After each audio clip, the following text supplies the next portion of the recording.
So, All-Star voting is available today. And the annoying thing is that you literally have to go 6 front court players and 4 guards. You can't go 5 and 4. It has to be 6 front court and a certain amount of guards. And I wonder what Alicia Gray is a guard, Ryan Howard's a guard. So explain to me how the 3 in Ryan Howard's case is a guard, but the 3 in Rakia Jackson's case is a forward.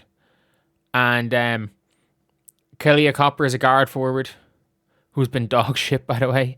I just want to make that very clear. So we're going to vote on our 6 front court players. So the first player, if I'm not submitting this vote because I'm going to submit one final vote at the end. So AJ Wilson, duh. Obviously. When it comes to guards, I think you got to just go the obvious one and put in Paige Bueckers and Olivia Miles.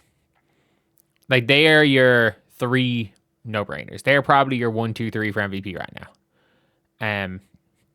And other players in the front court in your no-brainers are Breanna Steward and Jessica Shepard. And Natasha Howard. Natasha Howard, no-brainer whatsoever. And Jess Shepard is also, as of right now, a absolute no-brainer. So these are my no-brainer. I got 5 in here, do I? I got 6. So I got 6 of my 10, and these are my, I don't think anyone who's putting a serious list together and doesn't have these 6, this is just objectively wrong. And by the way, if you're voting for your favorite players, go do that. But if you're voting for who you think has been the best 6 players this season, they have been, no doubt. And of all these players, from what I've watched, like, the one you can probably, I don't mind taking out. Like, I'm still going to vote Stewie, but yeah, you might be saying maybe you take out Stewie, but still. Here's what we have.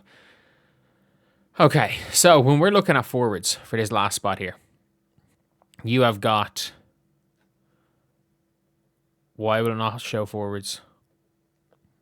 You've got, obviously, Angel putting up 13 and 12. It is what it is. Anissa Morrow getting her boards. Since the Liberty have started winning, John Quell's been big. Kiki obviously getting herself hurt doesn't help. The forward position is a lot tougher to look at because Sonia Citron's a guard. Like, Citron, oh no, she doesn't play the 3. She plays the 2. Aaliyah Boston's a center/forward. Alyssa Thomas a forward, and Echo Wumake, Gabby Williams a forward. And I think if we're going to be honest, putting Gabby Williams as a forward, you're probably putting Gabby Williams into this. I think putting her in as a forward isn't the craziest thing in the world because I feel like she has been the best player on the Valkyries team, who have looked pretty damn good. Like, I think the Valkyries have looked very, very good.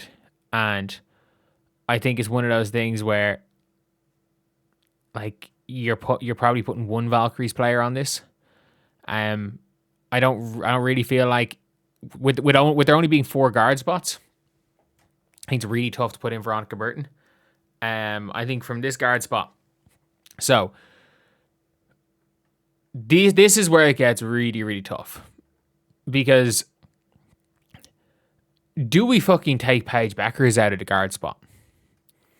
Like, I'm going to be honest. The Wings are 7 and 4, but they've had a really tough start. And Jess Shepard's been insane. But there's another team that's 7 and 5. Have had a pretty, not the easiest start in the world. Like, Paige might get back in. I'm sorry, I'm putting Brittany Sykes in. Fucking hell. Like, she leads the league in 30-point games. The Toronto Tempo are a team that's, 7 and 5 on the year after winning yesterday. She basically got them into overtime by herself. And again, the Toronto Tempo are 7 and 5. They are a half a game behind the Dallas Wings. And I'm sorry, she doesn't have the supporting cast around her that Paige Bueckers does. There's a half a game difference. So Brittany Sykes, I don't give a shit about advanced stats. When there's only 4 guards available, you go in there. The Sparks are 500.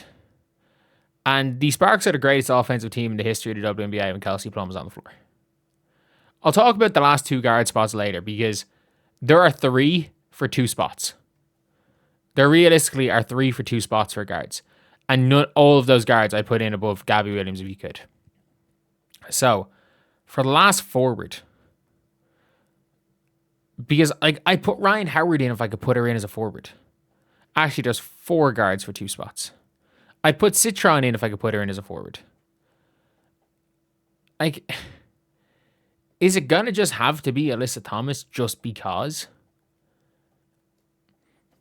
Like, I like what Dominique Malonga is doing. I think she's gonna be an all-star. I'm not putting Angel Reese. Yeah, fuck it. Bridget Carlton. Do I put in John Quell? This is a really tough one. No way am I putting in like Niara has a actual like all-star case. She does have an all-star case. I don't know who I'm gonna put in. Like I've watched enough of the Sparks to be not the biggest fan of NECA. I like what Shakira Austin's doing. Like Alyssa Thompson better than Leah Boston. It's just the forward position's so shit. This has been a guards year for the league, and you can only vote for 4 guards. So I guess Shakira. Do I put in Shakira or do I put in AT? I guess AT, you're lucky as fuck. You are lucky as fuck that there's 6 forward spots that you get in. But now we're in the really tough conversation. So you got Paige Bueckers, you got Caitlin Clark, you got Kelsey Plum, and you got Alicia Gray. These are all players that are having pretty good seasons. And record matters to an extent.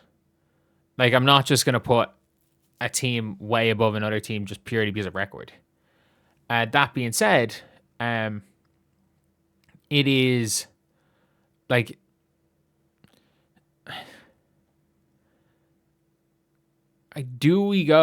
I'm putting Kelsey Plum in. Like, we cannot stress this enough. The Sparks lost to the Connecticut Sun without Kelsey Plum. They lost to Connecticut. Kelsey Plum has had one of the best offensive starts of a season of all time. That being said, she might be the worst defender in the league. Like, when she's on the floor, her team is probably the worst defensive team of all time. But fuck it. Offense is what we look at when it comes to all-star games, especially for starters. 10. So these are the starters you're voting for. Absolutely, Kelsey Plum. And then there are 3 spots there at the end, or 3 players in Alicia Gray, Caitlin Clark, and Paige Bueckers for 1 spot. And it's such a tough one because Alicia Gray just lets it fly, but her whole thing has been scoring. I'm not putting Ryan Howard in this conversation because Ryan Howard plays 1 good game every 3. And the other 2, she's complete and utter dog shit, and people don't care because people don't watch the dream. Ryan Howard's the most frustrating players ever. I'm going to take out Alicia Gray because I think the other 2 do more than scoring. So now you've got Caitlin Clark versus Paige. You have got efficiency versus overall impact. You've got 2 poor defenders. I would say like Caitlin's is very foul prone, and that's been a big negative, and that might be the deciding factor. But also you've got a clutch player versus a player who doesn't look at the basket in the clutch. And like Paige Bueckers, you look at a player who does most of their work when it doesn't really matter. When the pressure is at its lowest, when the pressure gets high, Paige doesn't look at the basket. Like, this is a really, really tough one to choose between the 2 of them. And putting this video out before the Chicago Sky game, I think it'll be very... If Caitlin Clark didn't hit that game winner, this would be easy as well. Like, if Caitlin didn't hit that game winner, or if the Fever had beaten the Liberty, even if the Fever had beaten the Mystics when Caitlin Clark hit the massive game winner to the game tying shot sent to overtime. Even if they'd won that game, this would be easy. But it's not. I'm gonna go.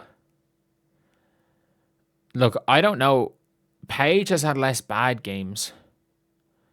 Caitlin has been the reason her team has won games. I think Paige is just kind of there. Any of the big games that the Dallas Wings win, it's like they beat the Liberty. Oh yeah, AZ goes for 17 points in a quarter. They win against, I can't remember who it was last week. They beat someone good last week. And it's like, oh yeah, Enrique goes for 30. They beat the Aces. Jess Shepard has a 20-point, 20 rebound triple double. In all of the big wins the Dallas Wings have had, it's not been because of Paige. Paige has just been a really good, like more often than not this season, Paige Bueckers has been consistently good. Like she has given you, and by the way, if you're someone who will give you an 8 out of 10 performance consistently, that is impressive. Whereas Caitlin fluctuates from sometimes 10 out of 10 for 3 minutes and then a 1 out of 10 3 minutes. Fuck it. I don't care. And if anyone says Kelsey Mitchell, fuck that. I'm going off vibes. I'm going off the game winner. I could be very wrong after the Sky game and putting in Caitlin Clark. But it's a very, very close one between Kelsey Plum, Paige Bueckers, Caitlin Clark. And fuck it, I'm Brittany Sykes. The only guard that I'm saying you have to have in your top 4 is Olivia Maas. If you put Kelsey Mitchell in there, you're just trying to be a contrarian. Kelsey Mitchell's, if you're watching the games, she has been pretty shit this year. But the front court, like if you were allowed, by the way, I would pick 6 guards. I would put in Paige Bueckers and Alicia Gray, and I would put in Stewie. I would take Alyssa Thomas and Gabby Williams out of there. Like Gabby, but yeah, unfortunately, that's what you have to vote. So anyway, that's the video. See you guys.